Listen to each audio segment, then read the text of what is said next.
Friends, आज मैं salaried person के लिए आईटीआर कैसे फाइल करें इसका डेमोन्स्ट्रेशन देने जा रही हूँ। आप गूगल में इनकम टैक्स की साइट सर्च करेंगे।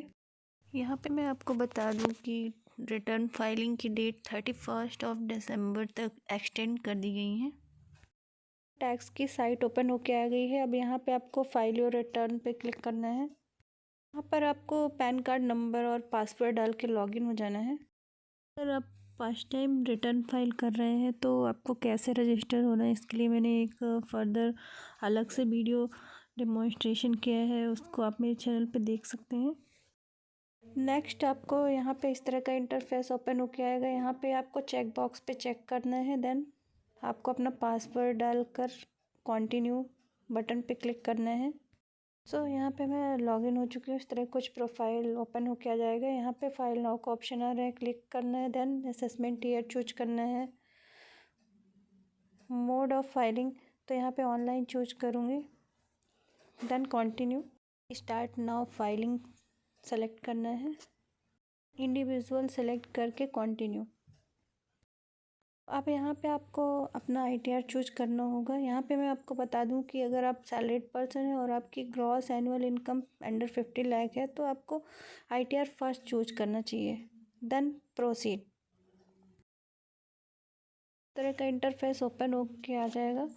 अब यहाँ पे आईटीआर फर्स्ट से रिलेटेड कुछ इंफॉर्मेशन दी हुई है कि ये किन किन पर एप्लीकेबल होगा, तो आप चाहें तो इसे रीड कर सकते हैं। तो आप यहाँ पे लेट्स गेट स्टार्टेड सेलेक्ट करेंगे। आपको रिटर्न फाइल करने के लिए रीज़न पूछ रहा है। ये कुछ कैटेगरीज दी हुई हैं जो आपके ऊपर एप्लीकेबल हो रहा है, सिलेक्ट कर सकते हैं। अदरवाइज़ अगर आपको नहीं पता है तो अदर सिलेक्ट करके आप आगे बढ़ सकते हैं। पॉपअप को ओके करना है, देन फाइलिंग के लिए 3 स्टेप्स दिए हुए हैं। वैलिडेट रिटर्न, प्रीवियस ईयर की रिटर्न फाइलिंग से इंफॉर्मेशन यहाँ पे ऑटोमेटिकली रिटर्न समरी में फिल होके बाय डिफ़ॉल्ट आ जाएंगी, जिन्हें आपको 1 बाय 1 वैलिडेट करना होगा। कोई चेंजेस है तो आप सिंपली उसे एडिट करके चेंज कर सकते हैं। अब यहाँ पे फर्स्ट ऑप्शन पर्सनल इन्फॉर्मेशन का आ रहा है, इसे सेलेक्ट करके आप अपनी पर्सनल इन्फॉर्मेशन कंफर्म करेंगे। और अपनी personal information like contact, address में किसी भी तरह का मॉडिफिकेशन अगर करना है तो आप यहाँ पे एडिट का ऑप्शन भी दिया हुआ है, उस पर जाके मॉडिफाई कर सकते हैं। देन यहाँ पे एक ऑप्शन दिया हुआ है नेचर ऑफ एम्प्लॉयमेंट, तो मैं यहाँ पे स्टेट गवर्नमेंट सेलेक्ट करूँगी। यहाँ पे आप अपने अकॉर्डिंग सेलेक्ट कर सकते हैं। लास्ट ईयर ही इनकम टैक्स डिपार्टमेंट ने अपना न्यू टैक्स स्लैब आउट किया है, तो यहाँ पर उन्होंने फैसिलिटीज़ दी हैं टैक्स फाइलर्स के लिए कि वो अपनी सुविधा अनुसार नए या पुराने स्लैब के अकॉर्डिंग अपना टैक्स फाइल कर सकते हैं। अब अगर आपको न्यू टैक्स रेजिम के बारे में वेल इंफॉर्मेशन है तो आप यहाँ पे सिंपली यस सेलेक्ट कर सकते हैं। अदरवाइज़ आप ओल्ड टैक्स रेजिम के लिए नो सेलेक्ट करेंगे, तो हम यहाँ पे नो सेलेक्ट कर रहे हैं।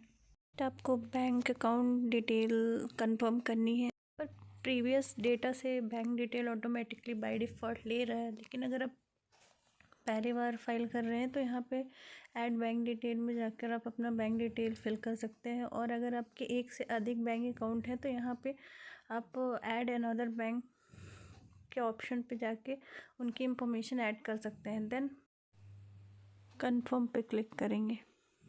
तो इस तरह से हमने रिटर्न समरी का फर्स्ट सेगमेंट कंप्लीट कर लिया है और यहाँ पे ग्रीन मार्क होके आ गया है। साथ ही नेक्स्ट सेगमेंट हाईलाइट होके आ चुका है। इसका मतलब ये है कि अनलॉक हो चुका है, जबकि नीचे के सेगमेंट्स अभी भी लॉक्ड हैं। इसका मतलब ये है कि जैसे जैसे हम सेगमेंट कंप्लीट कंफर्म करते जाएंगे, अपकमिंग सेगमेंट ऑटोमेटिकली अनलॉक होते जाएंगे।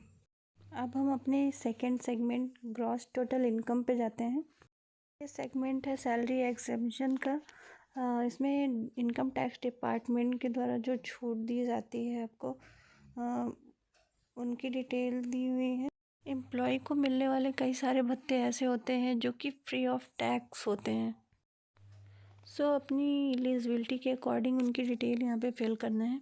यहाँ पे फर्स्ट पॉइंट में आपको allowance like travelling allowance, uniform allowance, etc इस टाइप के अगर अलाउंस मिलते हैं, आप एलिजिबल हैं तो यहाँ पे यस ऑप्शन सिलेक्ट करके उसकी इंफॉर्मेशन फिल कर सकते हैं, अदरवाइज़ नो।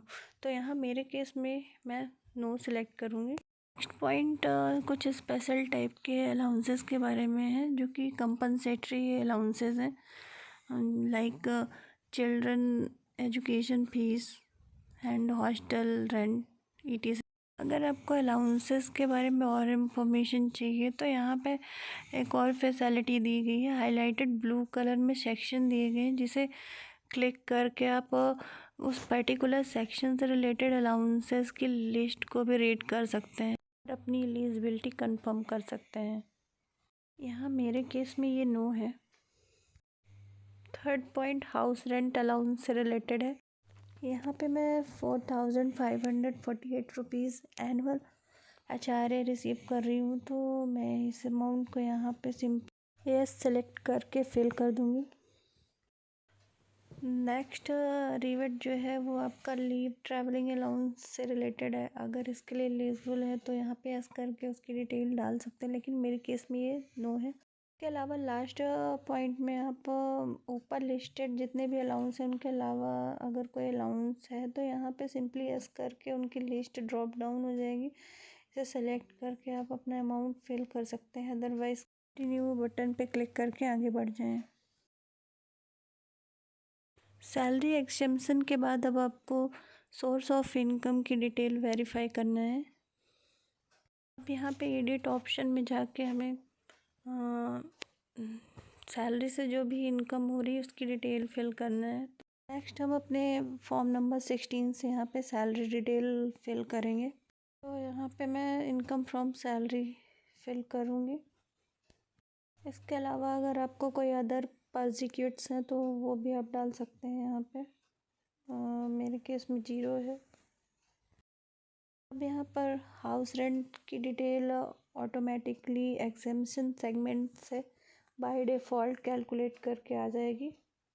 अब यहाँ पर फिर से रीवेट के लिए ऑप्शन दिया हुआ है। अगर आपसे कोई रीवेट छूट गया है पिछले सेगमेंट में तो यहाँ पर भी आप उसको ऐड अनदर में जाके ऐड कर सकते हैं।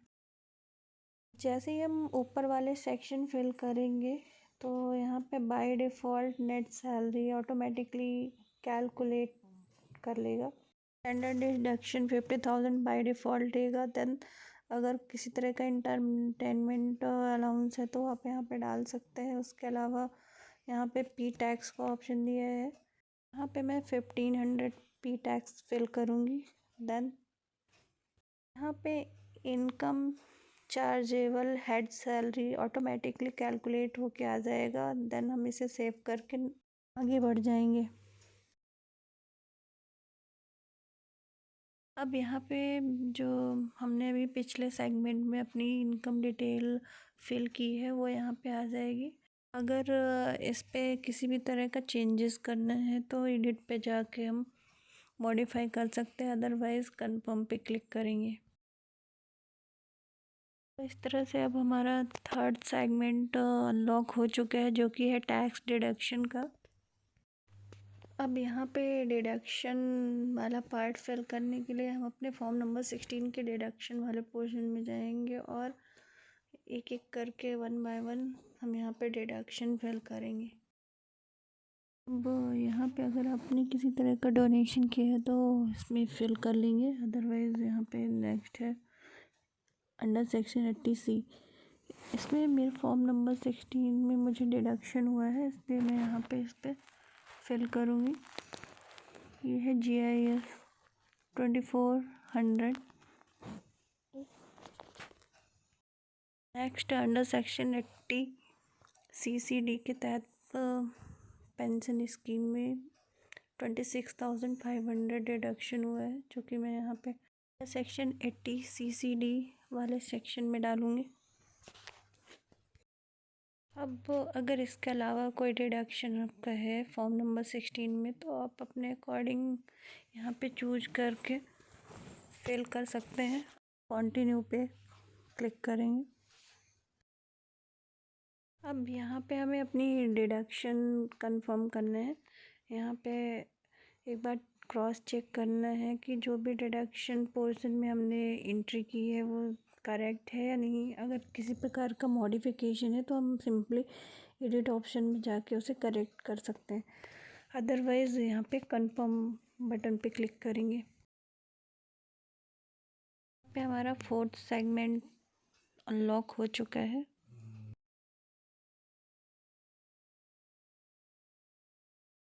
सेगमेंट के अंदर जो भी टोटल टैक्स कैलकुलेट हो रहा है वो यहाँ पे शो होगा, पर मेरे केस में ये फिगर्स 0 हैं। आपके केस में आपकी head salary maximum exemption limit से ऊपर जाती है तो यहाँ पे कुछ ना कुछ फिगर्स शो होंगे। पे 5th एंड लास्ट सेगमेंट जो कि टोटल टैक्स लायबिलिटी का है वो अनलॉक हो चुका है। तो ये देखते हैं, फिर चेक कर लेना है और कंफर्म बटन पे क्लिक करना है। हमारे सारे सेगमेंट कंप्लीट हो चुके हैं तो हम यहाँ पे प्रोसीड करेंगे। अब यहाँ पर प्रीव्यू रिटर्न ऑप्शन पे जाके हम अपना ITR फॉर्म एक बार फिर से चेक कर सकते हैं। चेक बॉक्स को टिक कर लेंगे, देन प्रोसीड टू प्रीव्यू पर क्लिक करेंगे।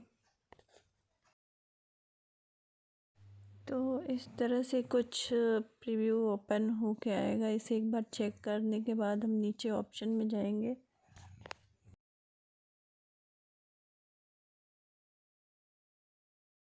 पे प्रोसीड टू वैलिडेशन पे क्लिक करेंगे। इस तरह से हमने सेकेंड स्टेप भी सक्सेसफुली कंप्लीट कर लिया है। तो यहाँ पे ग्रीन मार्क होके आ जाएगा। नेक्स्ट अब हम यहाँ पे प्रोसीड टू वेरिफिकेशन पे क्लिक करेंगे। का इंटरफेस ओपन होके आ जाएगा। यहाँ पे 3 ऑप्शन शो हो रहे हैं तो मैं यहाँ पे चूज करूँगी वेरीफाई नाउ। यहाँ पर ई वेरीफाई करने के कई ऑप्शंस दिए हुए हैं। इनमें से अपनी सुविधा अनुसार आप किसी भी एक ऑप्शन को चूज करके अपनी रिटर्न ई वेरीफाई कर सकते हैं। यहाँ पे मैं फर्स्ट ऑप्शन चूज करूँगी। अब नेक्स्ट यहाँ पे एक पॉपअप बॉक्स आएगा जिस पे टिक करके हमें जनरेट आधार OTP पे क्लिक करना है। अब यहाँ पे OTP इंटर करके कंफर्म पे क्लिक करेंगे। यहाँ पे आधार से लिंक्ड रजिस्टर्ड मोबाइल नंबर पे OTP आएगा जिसे यहाँ पे इंटर करके हमें कंफर्म कर देना है। यहाँ पे हमारा वेरिफिकेशन कंप्लीट हो चुका है। अब नेक्स्ट और लास्ट, अब हमें इसे सबमिट करना है। इस तरह से हमें रिटर्न फाइल का मैसेज आ जाएगा। इसका मतलब ये है कि हमारा ITR सक्सेसफुली फाइल हो चुका है। आई होप कि मैंने इस वीडियो में सारी प्रोसेस अच्छी तरह से एलेबोरेट किया हो। Thank you for